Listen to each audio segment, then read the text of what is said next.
मैं प्रकाश आपका स्वागत करता हूं आपके अपने यूट्यूब चैनल करंट हेवन की दुनिया में।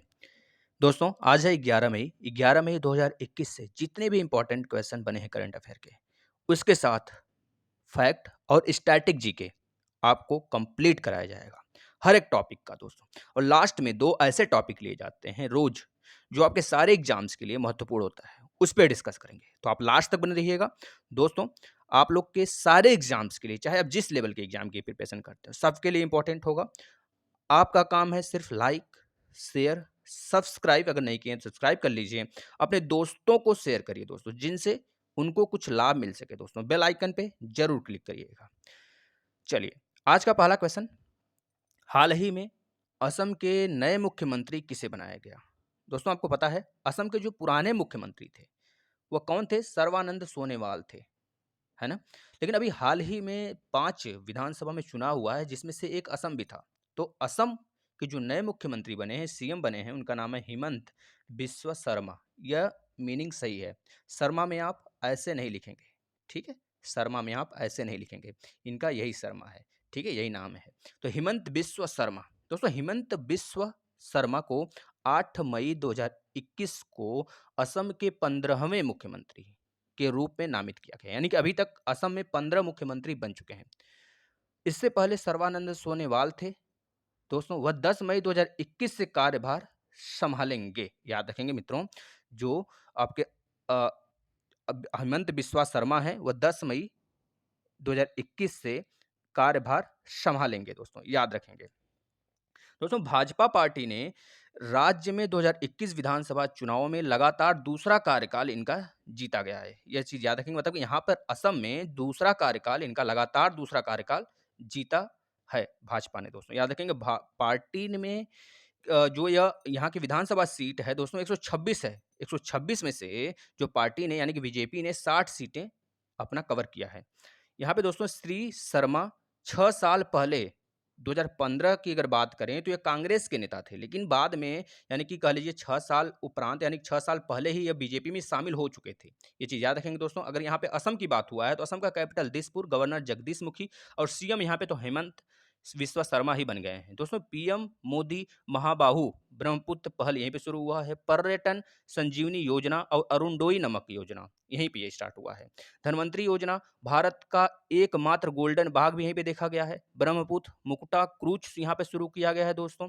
भारत का ईस्ट एरिया का पहला गाय हॉस्पिटल यहीं पे खोला गया है दोस्तों। यहाँ पर बिहू, नगरुम्बा, हुमर बोराल नृत्य यहाँ पे होता है दोस्तों, जो फेमस है दोस्तों। यहाँ पे पोवार रिजर्व फॉरेस्ट को जो है कि इसको वाइल्ड लाइफ सेंचुरी में कन्वर्ट करने की बात की गई है दोस्तों। एक और है दिहांत पटकाई वाइल्ड लाइफ सेंचुरी, इसको भी नेशनल पार्क में अपग्रेड करने की बात किया गया है।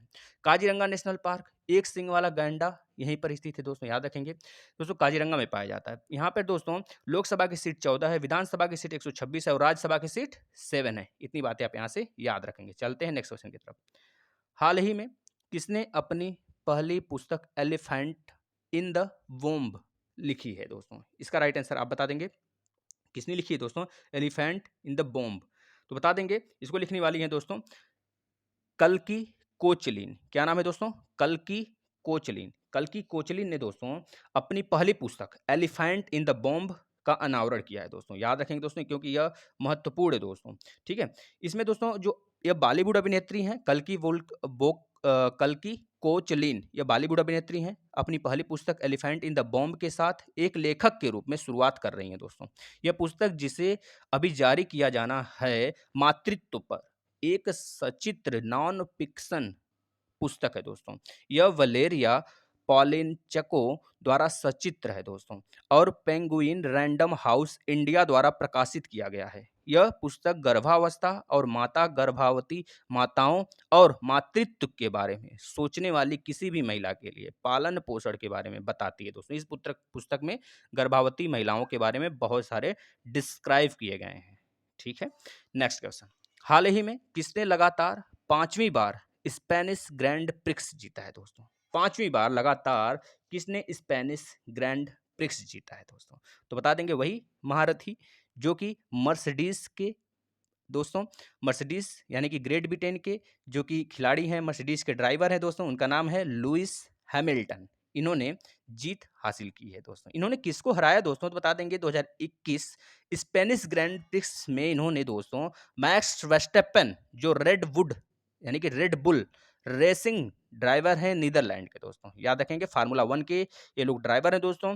एक और ड्राइवर हैं दोस्तों जो तीसरे स्थान पर आए हैं, वाल्टेरी बोटास, जो कि ये भी मर्सिडीज के ही ड्राइवर हैं लेकिन ये फिनलैंड के हैं दोस्तों, याद रखेंगे दोस्तों। जो लुइस हैमिल्टन है वो ग्रेट ब्रिटेन के मर्सिडीज ड्राइवर हैं, और जो मैक्स वर्स्टेपेन है जो दूसरे नंबर पे आए हैं दोस्तों।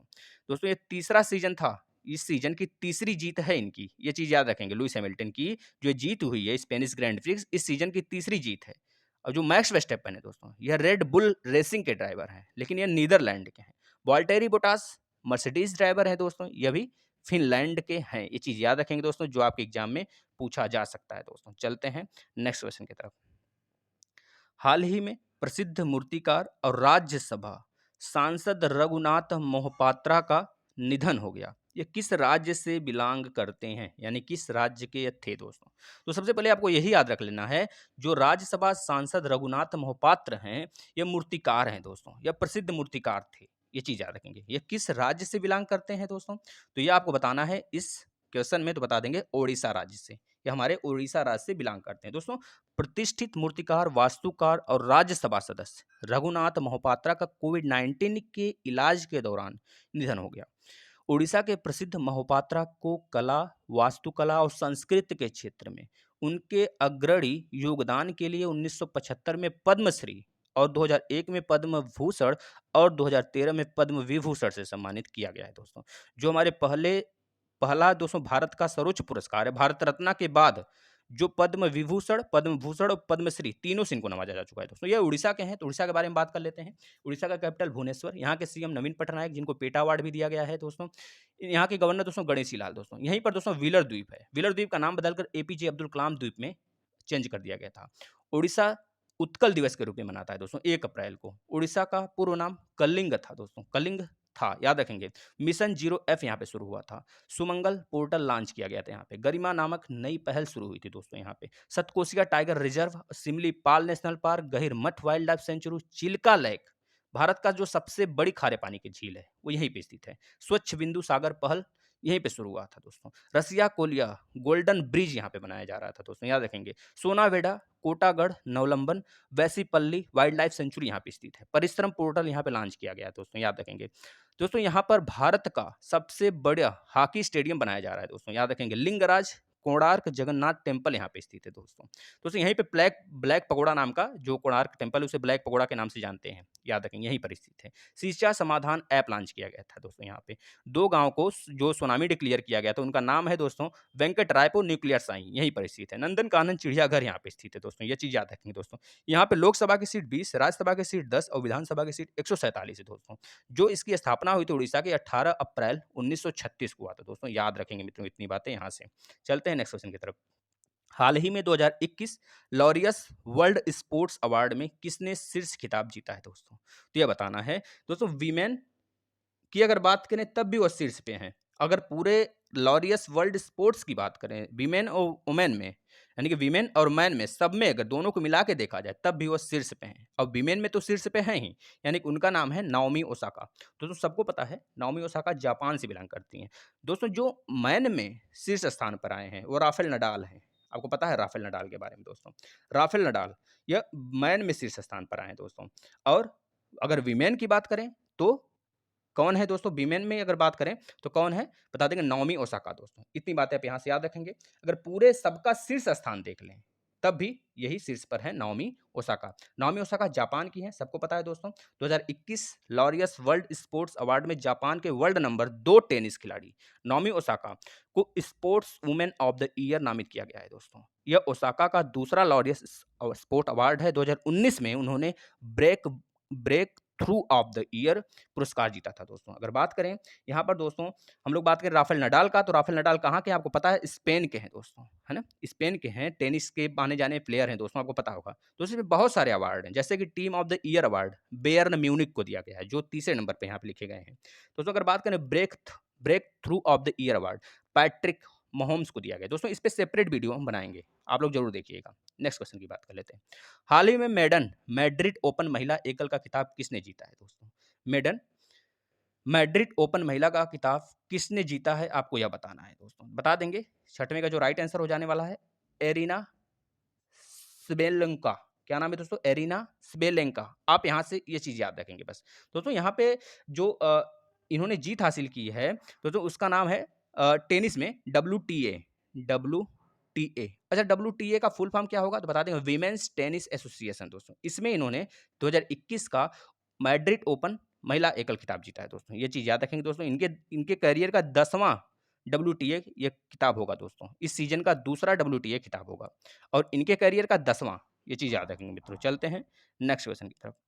हाल ही में virtual India EU leaders meeting में शामिल केंद्रीय मंत्री हैं, यानी कि कौन से केंद्रीय मंत्री इस EU वर्चुअल जो हुआ था इसमें शामिल हुए, तो बता देंगे हमारे प्यारे भारत का प्यारे भारत के प्रधानमंत्री नरेंद्र मोदी जी वीडियो कॉन्फ्रेंसिंग के थ्रू यहाँ से EU, जो EU है दोस्तों, जो आपका EU है, EU का मतलब समझ रहे हैं आपका, जो यूरोपीय परिषद है उसके साथ इन्होंने समझौता किया दोस्तों।